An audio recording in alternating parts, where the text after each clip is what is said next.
everyone. Welcome inside the Red Earth Production Studios for another edition of YBMcast. Today we've got some perspective, and we're going to be talking again with our good buddy right over here, Mitch Thomas. Mitch, how you doing? I'm doing well. How do I look on this with this blue shirt? You think it's going to make my eyes pop? Yeah, baby. Okay. Yeah. Just got done with some, you're finishing up tryouts and all that. I know there'll people be watching this later, but, softball's coming up. We did. We had softball tryouts today at Timberland. I'm the head JV coach there. We're going to have two teams, and so we had JV this morning.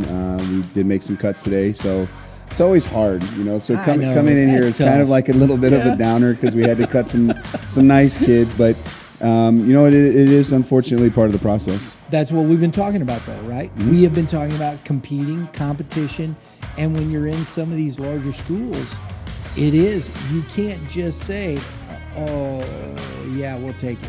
You're not going to play.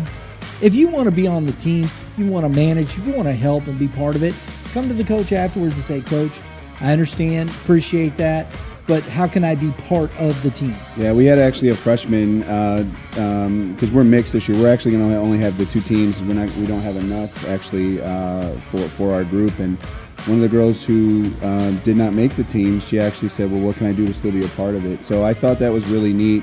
And she just has to build some things. She has a lack of experience. And so great work ethic.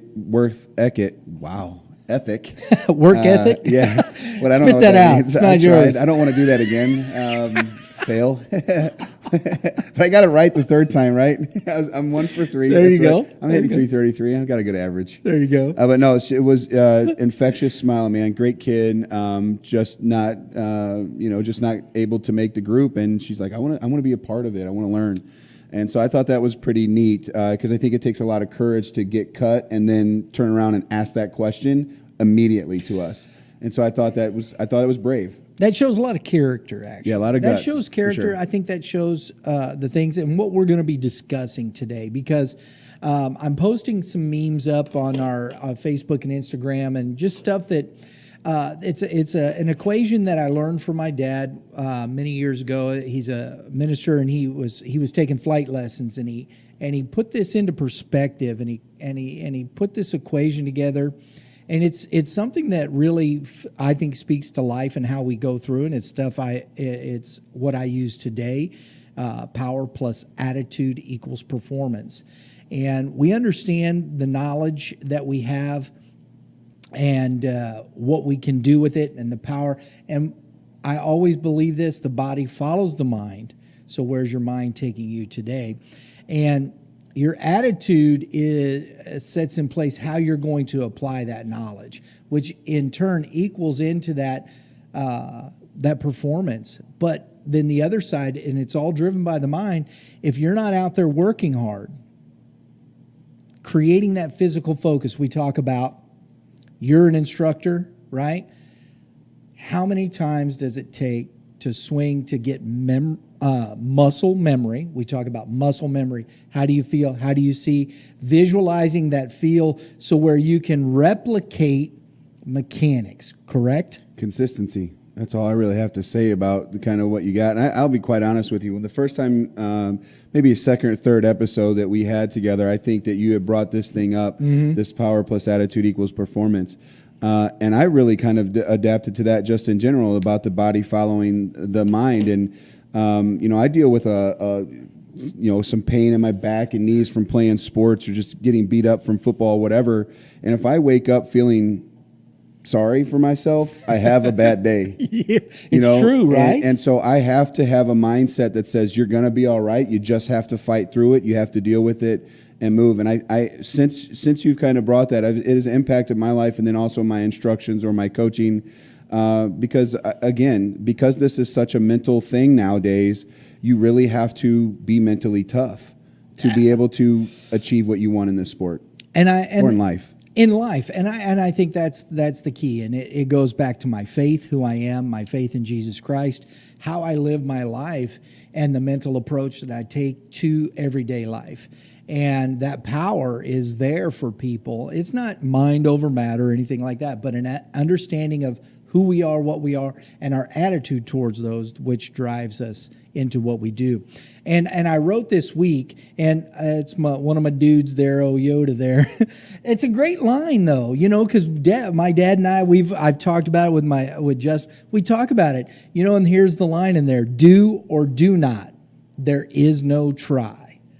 And I wrote this in here, and I said the player who has success at the highest level of his or her talent never has to worry about trying, because they are always working hard. And I believe that very much.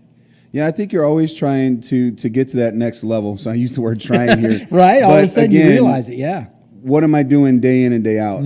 I am not trying to go out there and be just average. I want to be the best. So I have to swing on Monday. I have to swing on Tuesday. I have to swing on Wednesday. Take the day off Thursday. I have to swing on Friday. Take the day off Saturday. Swing on Sunday.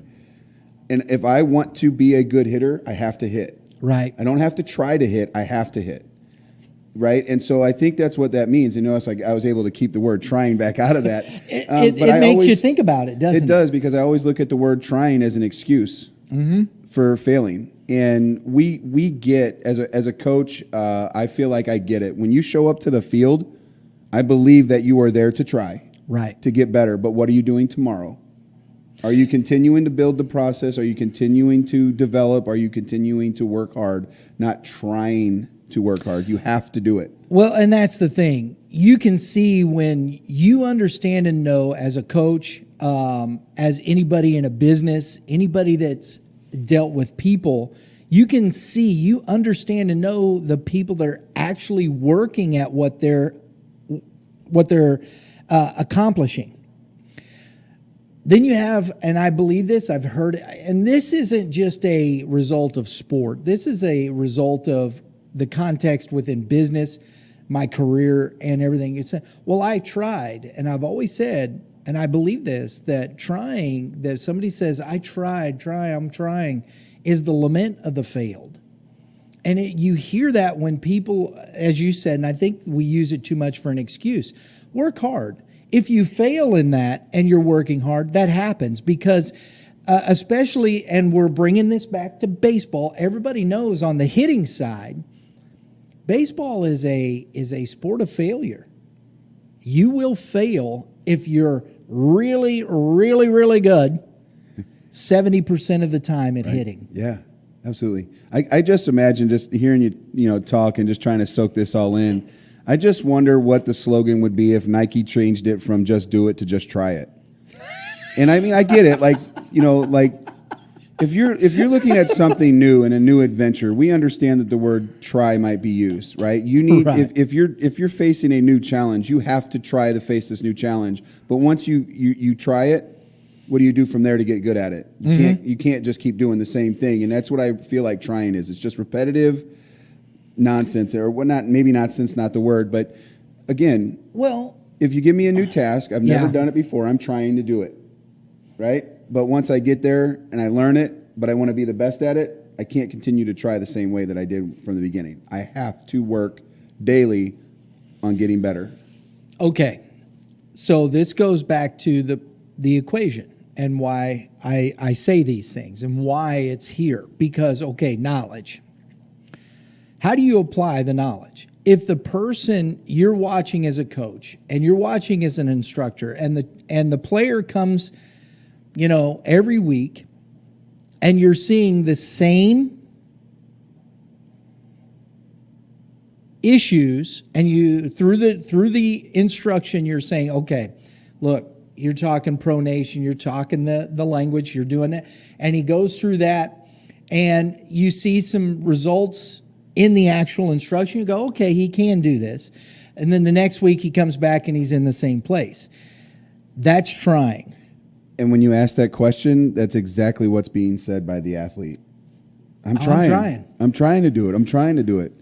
Well, if you're not processing in things, then you need to open up your mind, open up your voice, and ask the questions so that you can process the information so you don't have to use the word trying. Because I'm a firm believer of 300 swings a week is minimum if you want to continue to maintain your ability as a swing in your swing. So I have a lesson right now, and I'm in position that I've been doing this for a long time that I don't just take anybody. Right. just to have a few extra bucks in my pocket. I take kids that I want that are willing to work. So after 6 weeks, if our session's over and that athlete's not going home to work, I don't want to renew working with that athlete. Right. And so what ends up happening, they work.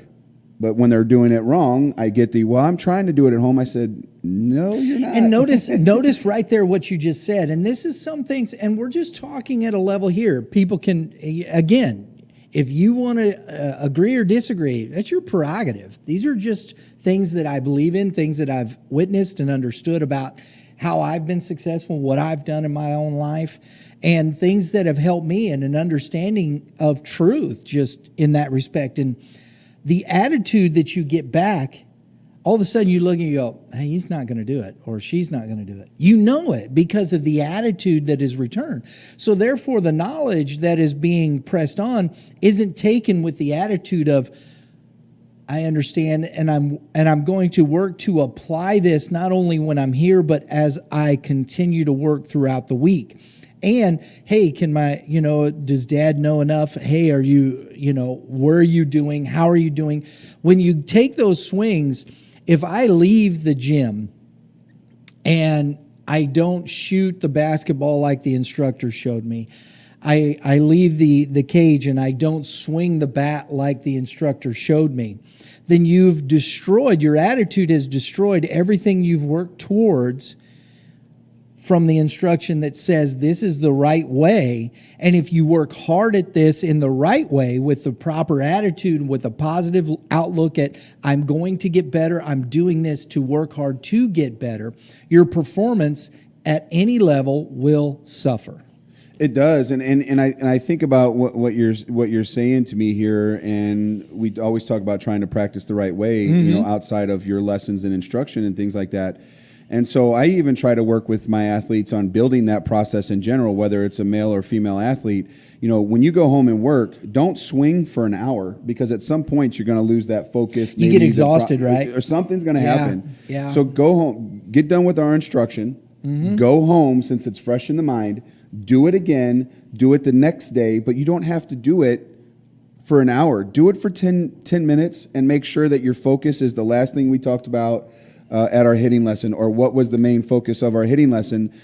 Take the notes. I do like parents staying around, because I do have a lot of invested parents, because a lot of money is being spent in instruction. And I've told them, if you're not working at home, I don't want to have this athlete. So they go home and work. But are you working the right way? Right. This is where we get the trying piece, though, because when they're not doing it, they're like, I swung for 5 hours last week, but you swung 5 hours incorrectly. Swing for 50 minutes correctly. And, when you can't get your 300 swings in, fine, but the process is sticking. The knowledge is sticking. The attitude is staying positive, because you're not exhausted. The mind, right? The body follows the mind. And so if your mind's not sharp, you're not sharp. I agree. So this whole thing that you have in front of us is just great with this power plus attitude thing. I am a firm believer that if we wake up on the wrong side of the bed, everybody suffers. So I cannot walk into my lesson. I cannot walk into my practices for my 14U team or my high school team and just be down.